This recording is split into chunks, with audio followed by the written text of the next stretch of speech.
అందరికీ నమస్కారం అండి. ప్రతి ఒక్కరు ఆడపిల్ల పెళ్ళి అయిన తర్వాత పుట్టింటి వారు ఆడపిల్ల అత్తారింట్లో ఏ లోటు ఉండకూడదని ఏదో ఒక వస్తువులు ఇచ్చి పంపిస్తూనే ఉంటారు. అలాగే ఆడపిల్ల తీసుకెళ్తూనే ఉంటుంది. అయితే ఇది సర్వసాధారణంగా జరుగుతున్న ఒక ప్రక్రియ అని చెప్పవచ్చు. అయితే వీటిలోని కొన్ని వస్తువులను తీసుకెళ్ళడం వల్ల ఇరు కుటుంబాలకి అరిష్టాన్ని కలుగజేస్తాయట.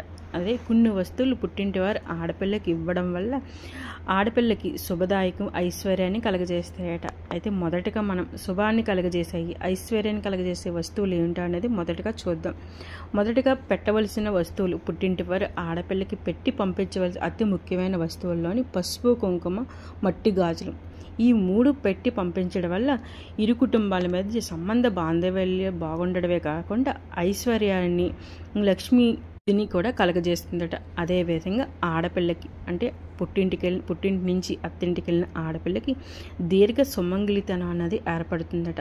అందుకోసమని పెట్టవలసిన వస్తువులని అతి ముఖ్యమైన వస్తువులు ఏవైనా ఉన్నది అంటే పసుపు, కుంకుమ, మట్టి గాజులు అని చెప్తూ ఉంటారు. అదేవిధంగా పెట్టవలసిన అతి ముఖ్యమైన వస్తువుల్లోని బెల్లం అనేది తీపి. ఈ తీపి అనేది ఇరు కుటుంబాల మధ్య సంబంధ బాంధవ్యాలను పెంచడమే కాకుండా భూములు కొనుగోలు చేయడానికి, ఆస్తులు వృద్ధి చెందడానికి, ఇరు కుటుంబాలకి లక్ష్మి వృద్ధి చెందడానికి ఎంతో ఆస్కారం ఉంటుందట. అందుకోసమని ఇరు కుటుంబాలు సుభిక్షంగా ఉండాలనుకున్న వారు ప్రతి ఆడపిల్లకి కూడా పుట్టింటి నుంచి మెట్టింటికి వెళ్ళేటప్పుడు బెల్లము అనేది పెట్టి పంపించాలట. అదేవిధంగా పుట్టింటి మట్టినింటికి వెళ్ళేటప్పుడు అస్సలు తీసుకెళ్ళకూడని వస్తువులు అనేది కొన్ని వస్తువులు ఖచ్చితంగా ఉంటుందట. ఈ వస్తువులు తీసుకెళ్ళడం వల్ల ఇరు కుటుంబాల మీద పేదరికాన్ని, ఇష్టాన్ని కలగజేయడమే కాకుండా బంధాలను కూడా దూరం చేస్తుందట. మనస్పర్ధలు అనేది ఏర్పరుస్తాయట. అందుకోసం ఖచ్చితంగా ఆడపిల్ల తీసుకోవాల్సిన జాగ్రత్తలలో ఖచ్చితమైన ఈ వస్తువులను అస్సలు తీసుకెళ్ళకూడదని చెప్తూ ఉంటారు. వస్తువులు ఏమిటో ఈరోజు క్లుప్తంగా తెలుసుకుందాం. మొదటగా తీసుకెళ్ళకూడని వస్తువుల్లోని కత్తిపేట, కత్తెర, దూది ఇలాంటి వస్తువులను, పొదునైన ఆయుధాలుగా ఉపయోగించే వస్తువులను అస్సలు తీసుకెళ్ళకూడదట. ఇవి తీసుకెళ్ళడం వల్ల ఇరు కుటుంబాల మధ్య శత్రుత్వం అనేది పెరగడమే కాకుండా బంధాలు అనేది పోవడానికి ఎంతో ఆస్కారం ఉంటుందట. అందుకోసమని తప్పనిసరిగా ఈ వస్తువులను అస్సలు తీసుకెళ్ళకూడదని చెప్తుంటారు.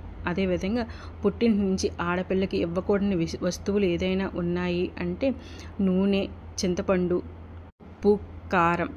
ఈ వస్తువులను ఇవ్వడం వల్ల ఇరు కుటుంబాలకు పేదరికం అనేది ఏర్పడుతుందట. అందుకోసం ఈ వస్తువులను ఎట్టి పరిస్థితుల్లోనూ కూడా పుట్టింటి నుంచి ఇంటికి వెళ్ళిన ఆడపిల్ల అనేది తీసుకెళ్ళకూడదట. ఒకవేళ తీసుకెళ్లే పరిస్థితుల్లో ఉన్నప్పుడు అమ్మటి వారి చేతిలోని ₹1 పెట్టి ఆ వస్తువులను తీసుకెళ్ళినట్లయితే కొద్దిగా పరిహారం అనేది జరిగినట్లు సమానమంట. అదేవిధంగా తీసుకెళ్ళకూడని మరికొన్ని వస్తువులు ఏవైనా ఉన్నదంటే నూనె, లిడ, చేట, చీపురు. ఈ వస్తువులను అస్సలు పుట్టింటి నుంచి మెట్టింటికి వెళ్ళిన ఆడపిల్లకి ఇవ్వకూడదట. ఇవి ఇవ్వడం వల్ల దారిద్రాన్ని ఇచ్చి పంపించిన దాంతో సమానం అవుతుందట. అందుకోసమని ఎట్టి పరిస్థితులను కూడా చీపురే, చాట అనేది ఇచ్చి పంపించకూడదని చెప్తూ ఉంటారు. ఈ విధంగా చీపురు ఇవ్వడం వల్ల వారి ఇంట్లో ఉన్న ధనలక్ష్మిని తుడిచిపెట్టిపోయిన దాంతో సమానం అవుతుందట. అందుకోసమని ఎట్టి పరిస్థితుల్లోనూ కూడా చీపురు అనేది వారు మెట్టింటికి వెళ్ళిన ఆడపిల్లకి ఇవ్వకూడదు అని చెప్తుంటారు. ఇంకా కొన్ని వస్తువులు ఇవ్వడం వల్ల అరిష్టాన్ని కలుగజేస్తుంది కాబట్టి కొన్ని వస్తువులను ఇచ్చి ఆడపిల్లని కష్టాలు పాలు చేసే బదులు ఇవ్వకపోవడమే మంచిదని పండితులు సూచిస్తున్నారు. ఈ వీడియో కనుక మీ అందరికీ నచ్చినట్లయితే ప్లీజ్ లైక్ చేయండి, షేర్ చేయండి, సబ్స్క్రైబ్ చేయండి. Thank you for watching.